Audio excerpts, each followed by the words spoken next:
Oi, bom dia mesmo. Eu gravo esse vídeo às 6h10 da manhã. Então, se eu estou com cara de sono, provavelmente é porque estou com sono mesmo, mas resolvi ao acordar fazer a gravação para que depois, quando comece a rotina normal do dia em andamento, eu não perca a oportunidade, não corra o risco de não encontrar momento oportuno. Eu quero responder uma pergunta que o Patrick Gomes fez, um amigo, há 2 semanas. E ele dizia assim: olha, nós dizemos que Cristo não é um novo Moisés, Cristo não é um legislador, mas há textos do Novo Testamento que me incomodam nesse sentido, porque fazem parecer que sim. Né? E ele menciona esses dois textos aqui. O primeiro, Epístola de Paulo aos Gálatas, capítulo 6, versículo 2, que diz assim: levem as cargas uns dos outros e assim estarão cumprindo a lei de Cristo. Então há uma lei de Cristo, né? Que lei seria essa? Como muitos, eu entendo que é a lei do amor, é a lei do amor, de certa forma, renovada por Cristo, né? Quando Cristo enfatiza: amai-vos como eu vos amei, e é a lei do exemplo de Cristo, né? Inclusive, como nós a vemos em Filipenses 2, isso nos faz lembrar que Cristo é também o exemplo para nós. E aí é importante entender, né, que Cristo é uma dádiva e um exemplo. Isso também diz Lutero. O que não pode acontecer é nós o tomarmos como exemplo primeiro, ou principalmente como exemplo. Primeiro, Cristo é dádiva, e aí é puro evangelho, que se dá a morte em favor de nós. Isso é Cristo como dádiva. Mas Cristo também deixa um exemplo e é um exemplo para todos nós. Isso, obviamente, não é evangelho, isso é lei. Então é importante lembrar, né, que Cristo não é um novo Moisés, mas em Cristo nós encontramos lei também. Encontramos lei no Sermão do Monte, encontramos lei no amai-vos como eu vos amei. Isso não é evangelho, né? Então isso não significa dizer que o evangelho é lei, não é uma confusão entre lei e evangelho, mas é discernir que, assim como na palavra de Deus como um todo, nas escrituras como um todo, há lei e evangelho, em Cristo também há lei e evangelho, com a tarefa que nós temos de não confundir lei e evangelho também em Cristo e de não colocar a lei que está em Cristo acima do evangelho que está em Cristo, porque a missão de Cristo primeira é ser evangelho para todos nós, né? Isso precisa ficar muito claro. Então vamos ao segundo texto, que é um pouco mais complicado, né? O segundo texto é Epístola de Paulo também aos Tessalonicenses, capítulo 1, versículo 8. Em chama de fogo, tomando vingança contra os que não conhecem a Deus e contra os que não obedecem ao Evangelho de nosso Senhor Jesus. O problema apontado pelo Patrick, na verdade, nem é essa cena meio dura aqui, né? Mas é o fato de haver a expressão os que não obedecem ao Evangelho de Jesus Cristo.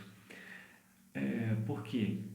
Porque se o verbo obedecer é usado junto ao Evangelho, parece que o Evangelho em si é algo para ser obedecido e a gente obedece normas, a gente obedece lei, na verdade, né? A gente não obedece, por exemplo, um texto narrativo, a gente obedece um texto legislativo. Então, não seria uma confusão aqui também, né? Ou, na verdade, não seria uma mostra de que isso é misturado e não é tão definido quanto dizemos?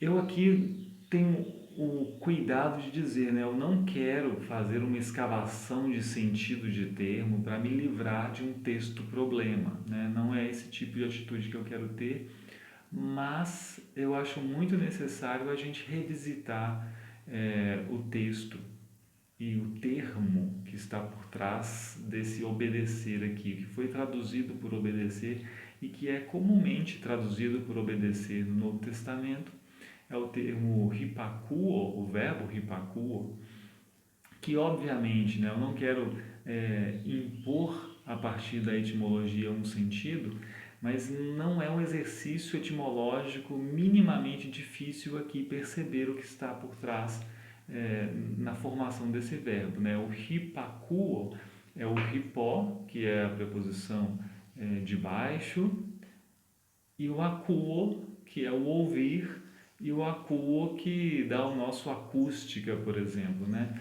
Mas veja como isso está muito claro na superfície do termo, né? Em grego.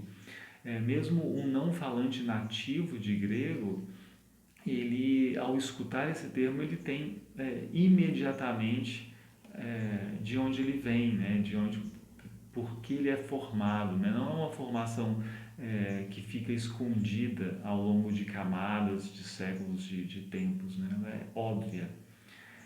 E aí, isso pensando na formação do termo, mas também na questão do sentido. O termo hipakuo, ele é muito usado anteriormente no sentido de um ouvir mesmo, só que de um ouvir submisso, de dar ouvidos a, e de, claro, a partir daí também obedecer, em alguns momentos até de submeter-se a um regime tal, né? Submeter-se a algo, mas é sempre trazendo e mantendo essa noção de que eu escuto algo numa posição submissa e então reajo. Alguém pode dizer assim, mas no Novo Testamento é sempre obedecer, então isso é procurar um sentido outro, mais antigo e introduzir esse sentido aqui porque não gostou desse texto assim, né? Não é bem assim. Primeiro porque mesmo no Novo Testamento, o verbo hipakuo, lá em Atos, ele aparece num uso que se considera mais especializado, eu nem acho necessário, que é aquele sentido do que alguém bateu a porta e a pessoa então reage a esse bater a porta, que é ir atender, né? E aí se usa o verbo hipakuo para essa ação de reagir a alguém que bateu na porta e foi atender. Isso numa narrativa, né? No livro de Atos. Mas veja que, mesmo quando se usa o termo e se traduz tranquilamente por obedecer, não estou dizendo que é errado traduzir por obedecer, estou dizendo que traduzir por obedecer, na maioria dos casos, restringe um pouco o sentido do texto do termo que era percebido pelo falante de grego antigo, né? Então, por exemplo, quando Paulo diz que os servos devem obedecer aos seus senhores, também daria perfeitamente para dizer que os servos devem ouvir de modo submisso aos seus senhores, que os filhos devem ouvir de modo submisso aos pais. É uma forma de ouvir, né? Esse que a gente vai entender como obedecer. Só que é o que eu estou dizendo, o obedecer restringe e só funciona em português com um discurso normativo, né? E dar ouvidos a ouvir submisso não precisa ser com um discurso normativo. É um tipo de reação diante de um discurso, diante de uma fala, uma reação submissa, mas não necessariamente de reação a uma norma. Então, eu acho que se a gente entende o termo assim, se a gente percebe a riqueza que há nesse termo, e eu entendo que isso não é escavar um sentido antigo, mas é um sentido que estava nos ouvidos do falante, não é escavar a etimologia da palavra, não é necessário isso. É simplesmente não restringir no texto de chegada, no texto traduzido, a gente ficaria com uma expressão muito mais tranquila para um texto, para um discurso não legislativo como é o Evangelho, né? Seria dizer aqui, né? Em vez de os que não obedecem ao Evangelho de nosso Senhor Jesus Cristo, seria dizer os que não dão ouvidos ao Evangelho de nosso Senhor Jesus Cristo, ou os que não escutam, não ouvem de modo submisso o Evangelho de nosso Senhor Jesus Cristo. E aí sim, né? Porque a mensagem do Evangelho não sendo normativa, mas sendo um testemunho, sendo uma narrativa, ela precisa também ser ouvida de baixo, né? Ela precisa ser ouvida de modo submisso, ser acatada, né? Ser aceita.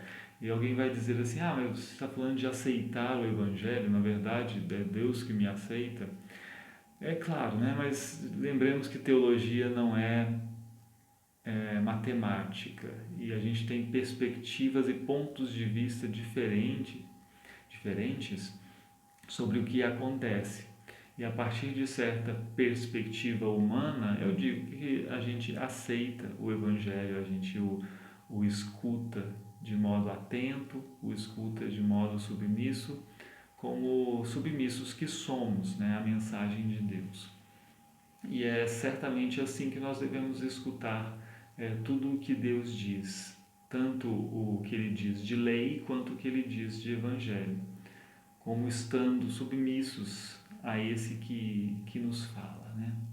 E eu acho que isso está bem expresso no termo ripacuo, muito mais do que simplesmente obedecer a uma norma, né? E eu acho que isso vale também até para pensar a relação com os pais, por exemplo, também, né? Não se trata de simplesmente responder positivamente a normas estabelecidas pelos pais, mas de dar ouvidos atentos a ele como estando submissos a eles, né? Isso seria muito, muito mais completo.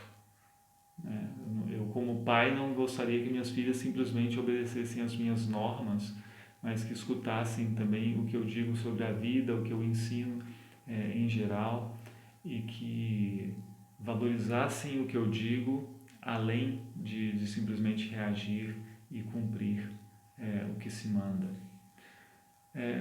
É isso, né? Eu acho que isso exigiria assim, uma demonstração mais cuidada, talvez, mas eu precisaria fazer isso por escrito, né? Com exemplos e com referências a textos pontuais, tanto de dentro do Novo Testamento quanto de fora. Mas como são vídeos que eu estou fazendo, o Patrick pediu um vídeo, eu faço isso. Eventualmente, se julgarem necessário, eu preparo um texto, seja um estudo, seja uma pequena postagem mais detalhada, né? Julguem vocês o que é aproveitável disso. Eu pensava em fazer mais um vídeo hoje ainda, por isso eu comecei cedo também, sobre a questão do crucifixo e cruz vazia, porque eu acho que a discussão nem sempre tem respeitado tudo que precisa ser respeitado no nosso contexto, né? Mas eu sei que vai ser um pouquinho polêmico, um pouquinho desagradável para muitos amigos dos quais eu gosto muito. Então eu vou pensar ainda se eu faço isso hoje. Mas por enquanto, muito bom dia para vocês, né? Para quem assiste isso cedo. Boa tarde, boa noite para quem assiste em outros horários. E que Deus te abençoe. Até a próxima, sabendo que Ele nos ama, que Ele nos guarda e nos guardará para sempre.